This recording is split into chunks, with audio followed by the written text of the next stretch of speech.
Hi there, welcome to Mrithu's POV. And this is Mrithuna, and I'm here to talk about something that I deeply, passionately fell in love with and have been in love with for the last 10 years.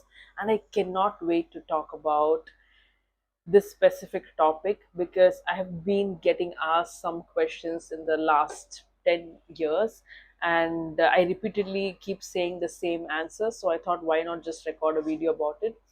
So today, this video is specifically for those who are just graduating 12th or those who are thinking of switching careers. I think you're in the right space. And this is also specifically for people who love art and somewhere feel like some part of them could be a designer. So, this video hopefully clarifies a lot of things for you, and I cannot wait to talk about everything that I have been planning inside my head. So, let's go. First things first, grab a cup of coffee because this is going to take a while, and I promise I'll not take too much of your time and I'll not bore you with this, but trust me, get a coffee. Who am I, and what kind of design did I practice, or what kind of design I'm practicing? Well, that's a question that's going to have multiple answers in it, because I studied interior design. I did my bachelor's and master's from Manipal University, Manipal, which again is the most beautiful place I've been. And I think my batch was lucky to have witnessed the most amazing part of coastal Karnataka while we were studying and chilling at the same time. That video is for later. But coming back, after my master's and bachelor's, and while I was doing my master's, I had amazing opportunity of also being a lecturer in one of the design schools in Mangalore.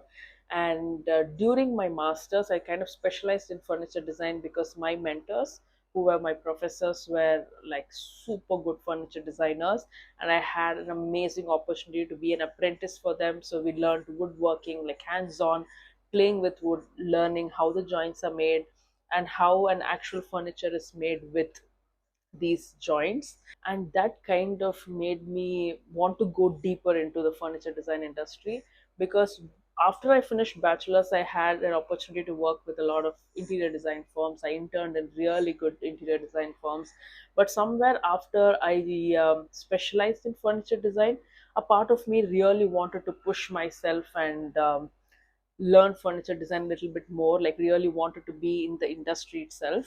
So I went on to do my internship with a really, really good studio in Chennai. It kind of gave me an eye opening experience on what really happens behind the scenes of a really good furniture piece that you look at and say, wow, you know. So the prototyping, the experimenting, the kind of work that goes behind it, the carpenters that are behind it, the kind of iterations, and the design process in general is worth an experience and a learning. So after I experimented furniture design, interior design, and everything, there was a point where I really wanted to start my own practice and see how I fit into the style, how I fit my style into designing pieces for somebody, because I was kind of liking working for other bosses and like other firms, but somewhere I felt like my style was a little compromised in this process. So after gaining the required experience, I had an opportunity to have my own practice. I did a lot of furniture projects, a good amount of interior projects, and I could see that I had really good clients, and how they resonated with me. So it was really easy for me to showcase my work. And while I was practicing, I forgot to mention that I also kept having a really good bond with student crowd of design, because I kept being a lecturer, guest lecturer sometimes, and also a part-time professor in a lot of design colleges. And it helped me stay active in design and stay creative in the process, because the more you start empowering people and making them come into the industry, you somehow kind of you know feel the urge to keep doing more in design. So that's a bit of it. And after that, a chapter Mexico happened, where I moved from India to Mexico, and there's a whole video on that which I'm attaching in the description below. So basically what happened there was I kind of had an opportunity. I wouldn't say that there was a career shift, but there was an opportunity for me to really experiment and understand how the UI UX world works in terms of design. So I was promoted as a product designer of a certain company, and I played design with technical things. I played design with digital products, and today, if you ask me what do you do and which designer are you, I think I will have to say that I am a designer who just changes medium of where I showcase design, but my ideologies, my principles, and everything remains the same. So that's about it. I know it's been quite a part of the video, but I really want you to know where I come from, what I do, and if I am even eligible to talk to you about design. So here's your answer. I'm sorry to break this to you, but just because you like decorating your home doesn't make you an interior designer. And let me say that again, decorating home doesn't make you an interior designer, because being an interior designer involves not just the aesthetics of how your space looks, but it's also about how you're bringing your technical skills and aesthetics together. And it is not as easy as I said it out loud right now, because there's a lot of ergonomics that goes inside. There's a lot of technical measurements that will come into place. There's a lot of site work. There's a lot of team management, and there's going to be a lot of communication.